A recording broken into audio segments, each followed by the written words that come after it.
Hey everyone, I'm Roger Mannix, co-founder and chief creative officer at Ludolo.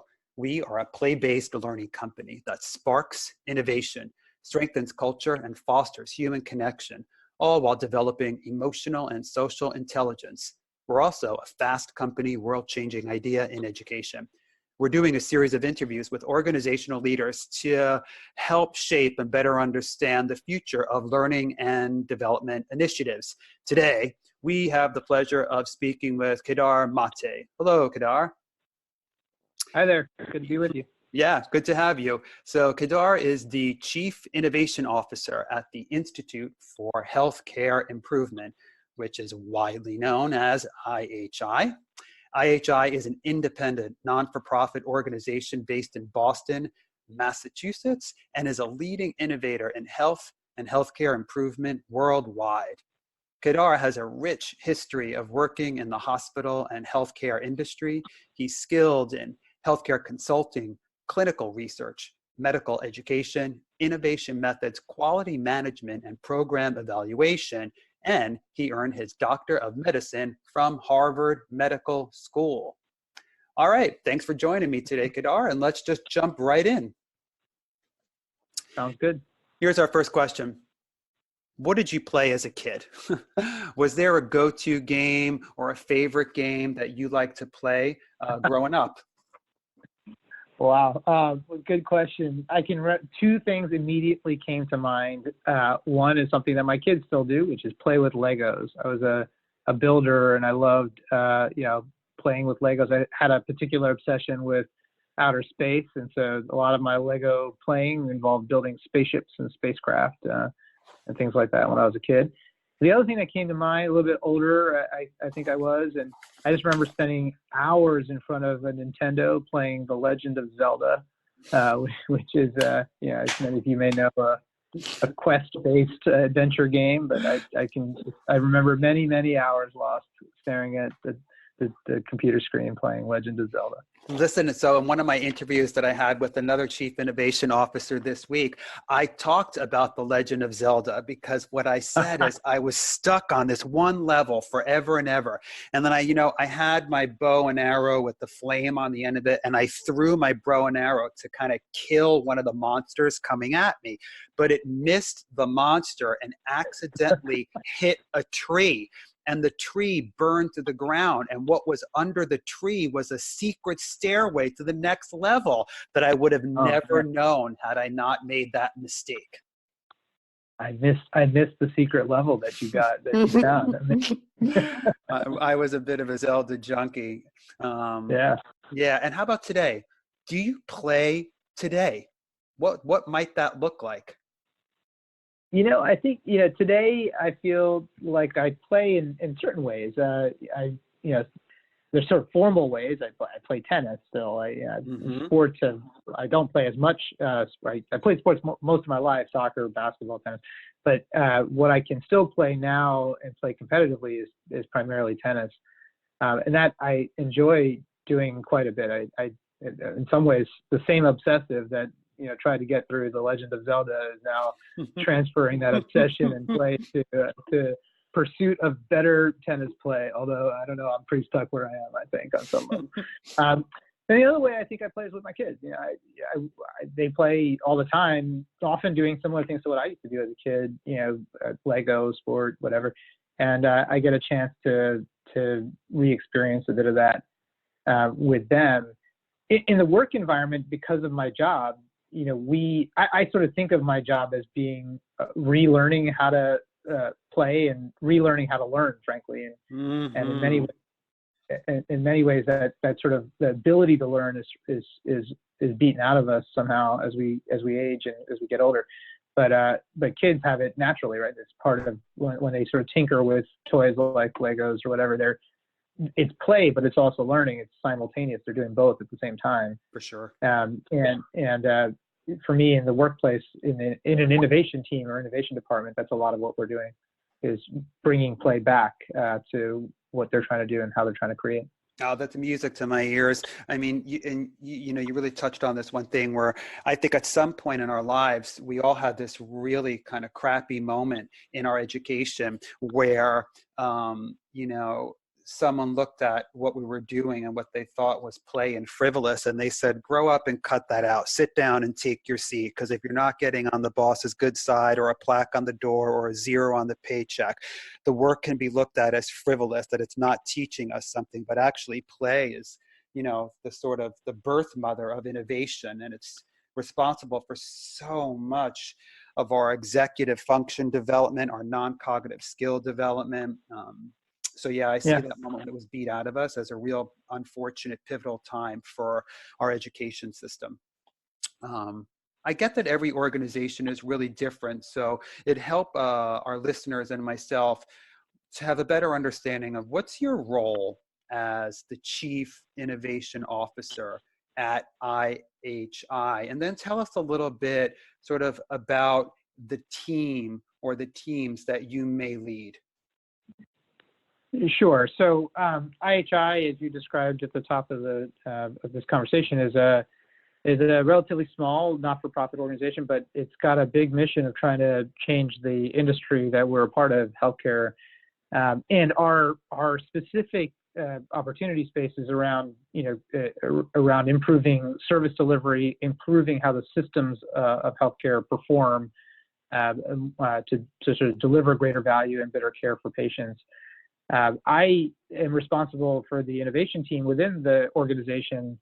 So the organization itself is trying to provoke the industry. I'm responsible for the part of the organization that's trying to create the new ideas, new concepts that would then provoke the industry. So it's a wonderful place to be inside of this dynamic and interesting and innovative company.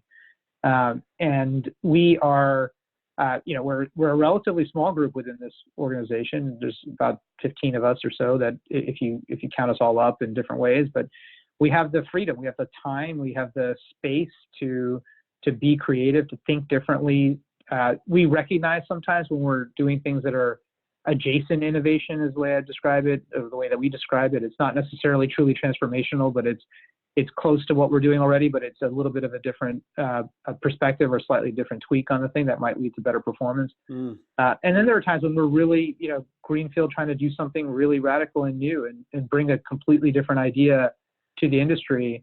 And that often for us requires, getting out of our comfort zone, getting out of our mental models around how the industry is currently behaving and how we're tackling a present problem.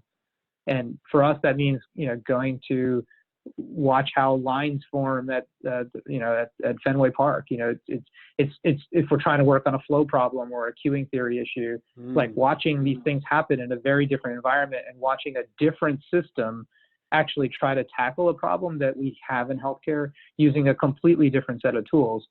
That gets us into a different zone of creativity and allows us to find new ways of addressing problems that have been present for a long time. And I think that there's a bit of creativity work in there. There's a bit of play actually for us and how we think about that. Without a doubt, there's a bit of play. I mean, you should see me. I'm just shaking my head in agreement while you're speaking. Of course, I love the experiential nature of what you're talking about as well. And I keep thinking that, any foray into innovation truly has to have an element of letting go of old ideas, right? Of really sort of building upon what we know, but at the same time, how do we venture into uncertainty and ambiguity as best as we can, and see what happens in that space. One of my, I'm an avid meditator, and one of my teachers always says, the bad news is you've fallen out of an airplane without a parachute. But the good news is there's no ground. So there's this idea where it's like, I won't smash into anything, so you may as well enjoy the ride on the way down. I read, yeah, please go ahead. Yeah, as you were saying that, I was thinking to myself that, on some level, we, in healthcare, we get fixated on the business and the daily grind that we don't often pick our heads up to look at the bigger picture on some level. And that's another way that we often sort of reach breakthrough thinking. But the truth is that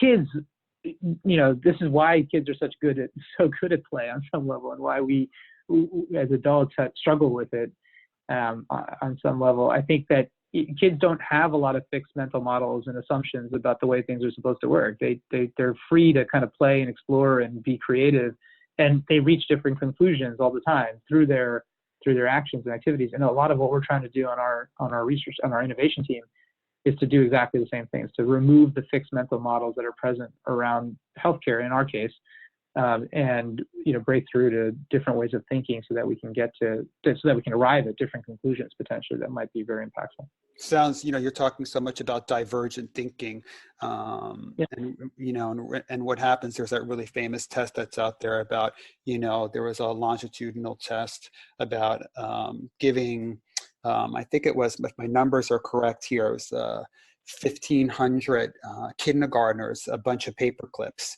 and they said to them, hey, what else could these paper clips be on the table than what they are, right now? And if you scored above a certain level, you were a genius. So this was a longitudinal study. They asked them at 5, 10, and 15 years old. So the 5-year-olds, the kindergartners, 98% of them scored at the genius level. They asked those same kids again at 10 years old, hey, what could these be? 30% scored at the genius level. Then they asked them again at 15 years old, 12% at the genius level. So something must be going on in our schooling where we're really robbing these students of divergent thinking. The funny thing is, they've done this same exact test for adults where the average age was 36 years old. And guess how many adults scored above the genius level or at the genius level? It's got to be less than 5%, but I don't know. Yep, 2%. Sure. Yep, 2%. Yeah. So the kindergartners are kicking our butts. I was reading this really. I was reading an interview from that you gave on making the case for innovation, which touches on some key points you offer in a larger white paper on the same exact topic. And what immediately struck me was when you shared, and I quote, the purpose of the white paper is to help organizations become better innovators. That is, to become better at generating and discovering new ideas, adapting new approaches to fit the local setting, and spreading what works. That perfectly aligns with what we do at Ludolo, using collaborative play to instigate and generate and discover ideas. So this is a two-part question. First, would you say that curiosity is a core element of creativity? Oh my gosh, absolutely. I had a boss once that described how she hired, we used to hire for IQ, then hired for emotional ability, EQ, and now increasingly was hiring for CQ, curiosity. For someone in my position, I think curiosity is vital. I mean, again, you don't see kids are intrinsically curious, and it makes them excellent players and creative geniuses. That's why they score so well on that. I think curiosity is a vital characteristic of not just of doers and innovators, but also leaders. I think if you're not curious about what's happening on the shop floor in your organization or in your customers, or wherever you are and whatever you're working on, it's an intrinsic important leadership skill. Agreed. And how? So if we know that curiosity, right, is part of creativity, and that creativity fuels innovation, how do you currently drive curiosity for creativity within your industry? Yeah. So within the industry, I think like a lot of industries, healthcare responds to performance. It responds to better care, it responds to better outcomes, both clinical outcomes and financial performance outcomes. And so in some ways, I think that the answer to the question around this is to note where the most curious and most inspired organizations are, but also connect those to real results that are taking place at the level of the individual patient, family, community, and organization. And to me, that's part of the answer here, is to make sure that we're connecting. A lot of what we do at IHI is connecting the the creativity that we're putting into our work and the curiosity we're putting into our work to real results that matter to patients every day. So that's how I'd make the connection. And for your upcoming IHI conference, which I believe is in December, yes? Yeah, that's right. It's December 7th. Are you bringing this topic of the need for innovation and the work that your team of about 15 are doing? Is that conversation coming into the platform? Absolutely. We feature, first of all, at that meeting, a number of the ideas that we've worked on over the course of the year. So that comes out always we do this conference every year in December, and that, the ideas that we work on over the course of the year are always featured throughout the conference in various sessions. But the bigger question around how innovation should occur, how curiosity and indeed play and creativity should occur, is also featured on its own merits and essentially to show kind of the methods that led to a lot of the things that we actually feature at the conference. Oh, that's great. What about a specific time, maybe within your team, where you all may have hit some sort of creative block? The logs were jamming up the dam, so to speak. Can you recall a moment where that happened, and maybe what you did to overcome it? An idea that you had or someone in your team had? Yeah, I was thinking about, so as you were speaking, I was thinking about a time when we were working on handoffs. There's a common thing in healthcare where people, throughout a healthcare journey, you may have experienced one of these scenarios yourself, or a family member may have. But as you go through a hospital or a healthcare experience, you get passed from one caregiver, one care team to the next, one nurse to the next, one doctor to the next, et cetera. And these moments are opportunities for error and mishandling of the handoff. And we started thinking about, we were struggling with this question. Healthcare continues to struggle with this question, and has for decades now. And what we did is we looked at a high fidelity system. We were like, what can we do? Can we find a system that does handoff extremely well, with almost 100% reliability, never fails, or virtually never fails? And the thing that came to mind for us was the handoff that airlines do when when minors are traveling, right? It's a complicated system. You have to get through an airport. You have to go on a plane. The kid has to be delivered to the family on the other end. You got to make sure the people that are picking up the kid are the right people, et cetera, et cetera. It cannot fail, right? If that system fails, you can imagine the kind of ramifications that would come from that, for sure. Yeah, it's an extremely highly reliable process of handoffs, multiple handoffs that happen across many, many points of care and contact. And so we thought about that, and we studied essentially an airline that did that really well, and we learned from that process some of the things that they did well, and that was sort of helpful to us to get us out of our present frame of reference or present mental models about the system that we were operating within in healthcare. Oh, I love that. That's so marvelous. I mean, first of all, it's kind of novel as well too. Like, the idea of it is fascinating because it isn't one that necessarily one would go to. But what I love is, there's this educational philosophy called pragmatism, which is a lot about what we prescribe to at Ludolo. And it has two components. The first component is the learning, whatever it is that you're learning. It has to be associated outside of the learning to a bigger context in the world. So it has to be pragmatic. And the other aspect is it has to be kind of experiential. And it sounds like you flirted with that when you shadowed this airline to watch how they deliver kids safely. That's really smart. Yeah, that's exactly right. It's a bit of finding a good analogy, like we did in the case of an airline industry, but also, seeing it take place, observing it. Because there's a lot of things that people will tell you about how that system works. Oh, for sure. You can read about it, and you can see it. But then there's sort of the things that people are doing without even being conscious of the fact that they're doing it, that teaches you something else about what it takes to build a highly reliable system like that in the future. I want to be mindful of our time together, and we're coming up on our 15-minute mark. So I want to ask you one last question here, which goes back to our initial question when you shared about playing Legos as a kid.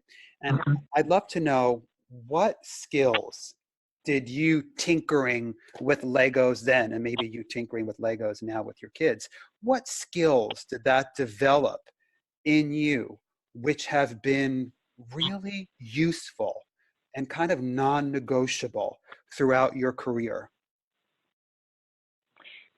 Yeah, it's a great question. I think, the anchor learning theory or practice behind our work at IHI is actually a learning model that's called plan, do, study, act cycles. It comes from, industry and from systems engineers. But that learning cycle, planning a test of change, implementing it, studying the consequences of that change, and then acting on the consequences of the study. That learning loop, which is now formalized, we had to relearn how to learn, as I said earlier. But if I think back to when I was playing with my Legos and watch my kids play with their Legos or play with them myself, they're completing those learning loops every time when they build something. And I think that skill, that sort of pursuit of continual learning, has become core to really who I am fundamentally, but I think professionally also who I am as well. And has been, if I had to say, what's sort of become part of me as a result of playing with those Legos, Yeah. I'd say that spirit of continuous learning.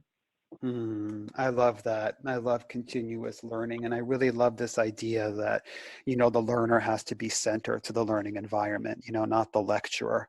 Um, I want Right. to thank you so much for your time today and your zeal and your enthusiasm around um, your own play history, and also how that's really influenced you as a parent and as a chief innovation officer and as a human in the world. We at Ludolo believe that collaborative play is nature's greatest teacher to train the mind and body and what it means to be human in the digital age. So I'll leave all of our listeners with that. I'd like to say thank you one last time for sharing your knowledge with us today. And I hope you have a really wonderful day. Thank you very much. Appreciate it. My pleasure. Be well. Thanks.